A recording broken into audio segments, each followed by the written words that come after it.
ಚಿತ್ರದುರ್ಗದಲ್ಲಿ ರೇಣುಕಾ ಸ್ವಾಮಿಯನ್ನ ಆರೋಪಿಗಳು ಕಿಡ್ನಾಪ್ ಮಾಡೋ ಮುಂಚಿತವಾಗಿ ಮುನ್ನೆಚ್ಚರಿಕಾ ಕ್ರಮವನ್ನ ಕೂಡ ತೆಗೆದುಕೊಂಡಿದ್ರು. ಅಂದ್ರೆ ನಾವು ಈ ಕೇಸಲ್ಲಿ ಸಿಕ್ಕಾಕೊಳ್ಳಬಾರದು ಅಂತ ಎಚ್ಚರಿಕೆ ವಹಿಸಿದ್ರು. ಕಿಡ್ನಾಪ್ಗೂ ಮುನ್ನ ಆರೋಪಿಗಳು ಅಲರ್ಟ್ ಆಗಿದ್ದಾರೆ. ಪೆಟ್ರೋಲ್ ಬಂಕ್ನ ಸಿಸಿಟಿವಿ ಮೇಲೆ ಒನ್ ಆಫ್ ದ ಅಕ್ಯೂಸ್ಡ್ ಅನ್ನು ಕಣ್ಣಿಟ್ಟಿದ್ದ. ಸಿಸಿಟಿವಿಯಲ್ಲಿ ದೃಶ್ಯ ಸರಿಯಾಗಬಾರದು ಅಂತ ಯೋಚನೆ ಮಾಡಿ ಅದೇ ರೀತಿಯಲ್ಲಿ ಕಿಡ್ನಾಪ್ ಮಾಡಲಾಗಿದೆ. ಇದೇ ಕಾರಣಕ್ಕಾಗಿ ಕಾರು ಮತ್ತು ಆಟೋವನ್ನು ದೂರವೇ ಇಡಲಾಗಿದೆ. ಸಿಸಿಟಿವಿ ಇಲ್ಲದ ಜಾಗದಿಂದಲೇ ರೇಣುಕಾ ಸ್ವಾಮಿಯನ್ನ ಪಿಕ್ ಮಾಡಿರೋ, ಅಪಹರಣ ಮಾಡಿರೋ. ಸಿಸಿಟಿವಿ ನಾಳೆ ದಿನ ಸಾಕ್ಷಿಯಾಗತ್ತೆ ಅನ್ನೋ ಆತಂಕ ಅಥವಾ ಎಚ್ಚರಿಕೆಯ ಕಾರಣಕ್ಕಾಗಿ ಈ ರೀತಿ ಮಾಡಿರಬಹುದು ಅನ್ನೋ ಶಂಕೆ ಈಗ ವ್ಯಕ್ತವಾಗ್ತಾ ಇದೆ. ಆಟೋದಲ್ಲಿ ಕರೆತಂದು ಇಟಿಯೋಸ್ ಕಾರ್ನಲ್ಲಿ ಕರೆದೊಯ್ದಿದ್ದಾರೆ ಈ ಟೀಮ್. ಸದ್ಯ ಕಿಡ್ನಾಪ್ನ ದೃಶ್ಯ ಕುಂಚಿಗನಾಳ ಬಂಕ್ನಲ್ಲಿ ಸೆರೆಯಾಗಿದೆ. ದೃಶ್ಯ ನೋಡ್ತಾ ಇದ್ದೀರಿ. ಇದೇ ಆಟೋದಲ್ಲಿ ಕರ್ಕೊಂಡು ಹೋಗಿ ಆ ನಂತರ ಕಾರಿಗೆ ಹತ್ತಿಸ್ಕೊಂಡಿರೋದು. ಸಿಸಿಟಿವಿ ಅವಾಯ್ಡ್ ಮಾಡುವಂಥ ಪ್ರಯತ್ನಗಳಾಗಿದೆ. ಸಿಸಿಟಿವಿಯಲ್ಲಿ ಸರಿಯಾಗಬಾರದು, ಸರಿಯಾದರೆ ಪ್ರಾಬ್ಲಮ್ ಆಗುತ್ತೆ ಅನ್ನೋ ಕಾರಣಕ್ಕಾಗಿ ಎಲ್ಲಿ ಸಿಸಿಟಿವಿ ಇದೆಯೋ ಅದನ್ನು ಅವಾಯ್ಡ್ ಮಾಡುವಂಥ ಪ್ರಯತ್ನವನ್ನ ಕೂಡ ಮಾಡಿದ್ದಾರೆ ಅನ್ನೋದು ಮೇಲ್ನೋಟಕ್ಕೆ ಗೊತ್ತಾಗ್ತಾ ಇದೆ. ಈತನೇ ಆರೋಪಿ ನಂಬರ್ 7 ಅನು ಅಬ್ಸ್ಕ್ಯಾಂಡಿಂಗು. ಸದ್ಯ ಈತ ತಪ್ಪಿಸ್ಕೊಂಡು ಓಡಾಡ್ತಾ ಇದ್ದಾನೆ. ಈತ ಆ ನಂತರ ಇಟಿಯೋಸ್ ಕಾರಿಗೆ ಹತ್ತಾ ಇರೋದನ್ನು ನೋಡ್ತಾ ಇದ್ದೀರಿ. ಮೊಬೈಲಲ್ಲಿ ಮಾತನಾಡ್ತಾ ಹೋಗ್ತಾ ಇದ್ದಾನೆ.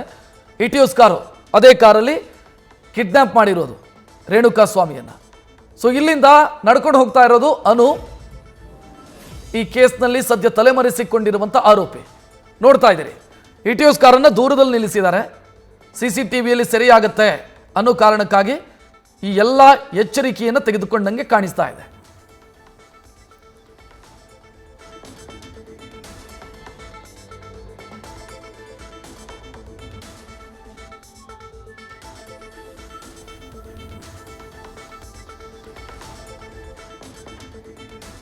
ಹೆಚ್ಚಿನ ಡೀಟೇಲ್ ನೀಡೋದಕ್ಕೆ ನಮ್ಮ ಪ್ರತಿನಿಧಿ ಸಂದೇಶ್ ನೇರ ಸಂಪರ್ಕದಲ್ಲಿ. ಸಂದೇಶ್, ಈಗ ಏನೋ ಒಂದು ಆಗಬಿಡತ್ತೆ ಅನ್ನುವಂಥ ಆತಂಕ ಇವರಿಗೆ ಇತ್ತು ಅಂತ ಅನ್ಸುತ್ತೆ. ಇಲ್ಲ ಅಂತಾದ್ರೆ ಸಿಸಿಟಿವಿ ಅವಾಯ್ಡ್ ಮಾಡ್ತಾರೆ ಅಂತಂದ್ರೆ ಏನ್ ಕಾರಣ?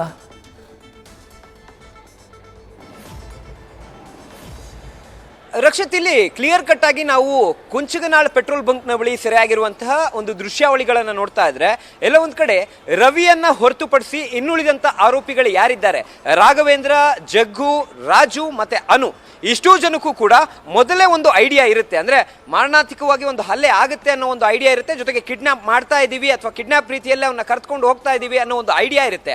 ಅದೇ ಕಾರಣಕ್ಕಾಗಿ ಇವರು ಆಟೋದಲ್ಲಿ ಮೊದಲಿಗೆ ಹತ್ತಿಸ್ಕೊಂಡು ನಂತರ ಹೊರಭಾಗಕ್ಕೆ ಕರ್ಕೊಂಡು ಬರ್ತಾರೆ. ಅಂದ್ರೆ ಹೊರಭಾಗದಲ್ಲಿ ಕರ್ಕೊಂಡ್ಬಂದು ಅಲ್ಲಿ ಆತನನ್ನ ಕೂರಿಸಿ, ಅದು ಕುಂಚಿಗನಾಳ ಪೆಟ್ರೋಲ್ ಬಂಕ್ನ ಪಕ್ಕದಲ್ಲಿರುವಂತ ಖಾಲಿ ಜಾಗದಲ್ಲಿ ಕೂರಿಸ್ಕೊಳ್ತಾರೆ. ಅದಾದ ನಂತರ ಯಾವಾಗ ದರ್ಶನ್ ನಿಂದ ಒಂದು ಡೈರೆಕ್ಷನ್ ಬರುತ್ತೆ ಬೆಂಗಳೂರಿಗೆ ಕರ್ಕೊಂಡು ಬನ್ನಿ ಅಂತ, ಆಗ ಕಾರನ್ನ ಕರೆಸ್ಕೊಳ್ತಾರೆ. ಅಂದ್ರೆ ರವಿ ಮುಖಾಂತರವಾಗಿ ಕಾರನ್ನ ಕರೆಸ್ಕೊಳ್ತಾರೆ. ಬಂದಂತ ರವಿಗೆ ಯಾವುದೇ ಮಾಹಿತಿ ಇರೋದಿಲ್ಲ, ಆದ್ರೆ ಈ 4 ಜನಕ್ಕೂ ಕೂಡ ಅಕ್ಯುರೇಟ್ ಆದ ಮಾಹಿತಿ ಇರುತ್ತೆ. ಹಾಗಾಗಿಯೇ ಅಲ್ಲಿ ಸಿಸಿಟಿವಿಗಳನ್ನ ಅವಾಯ್ಡ್ ಮಾಡುವಂತ ಕೆಲಸಕ್ಕೆ ಮುಂದಾಗ್ತಾರೆ. ಅಂದ್ರೆ ಮೊದಲಿಗೆ ಆ ಸಿಸಿಟಿವಿಗಳನ್ನ ಅಬ್ಸರ್ವ್ ಮಾಡೋದಕ್ಕೆ ಆರೋಪಿ ಅನು, 7ನೇ ಆರೋಪಿ ಅನು ಕೂಡ ಅಲ್ಲಿಗೆ ಬರ್ತಾನೆ. ಬಂದು ಕಂಪ್ಲೀಟ್ ಆಗಿ ಅಬ್ಸರ್ವ್ ಮಾಡ್ತಾನೆ. ಅಂದ್ರೆ ಮೊದಲಿಗೆ ಪೆಟ್ರೋಲ್ ಬಂಕ್ ಅಲ್ಲಿ ಒಳಗೆ ಬರುವಂತ ಸಂದರ್ಭದಲ್ಲಿ ಹಾಗೆ ನಡ್ಕೊಂಡು ಬರ್ತಾನೆ. ಅದಾದ ನಂತರ ಮೊಬೈಲ್ ನಲ್ಲಿ ಮಾತನಾಡ್ಕೊಳ್ತಾ ಹೋಗ್ತಾನೆ. ಅಂದ್ರೆ ಎಲ್ಲೊಂದ್ ಕಡೆ ಇಲ್ಲಿ ಯಾವುದು ಕೂಡ ಸಿಸಿಟಿವಿ ಕ್ಯಾಪ್ಚರ್ ಆಗಬಾರ್ದು, ಹೊರಭಾಗದಿಂದ ಹಾಗೆ ಹೋಗ್ಬಿಡ್ಬೇಕು ಅನ್ನೋ ಒಂದು ಪ್ರೀ ಪ್ಲಾನ್ ಇತ್ತೋ ಏನೋ ಗೊತ್ತಿಲ್ಲ.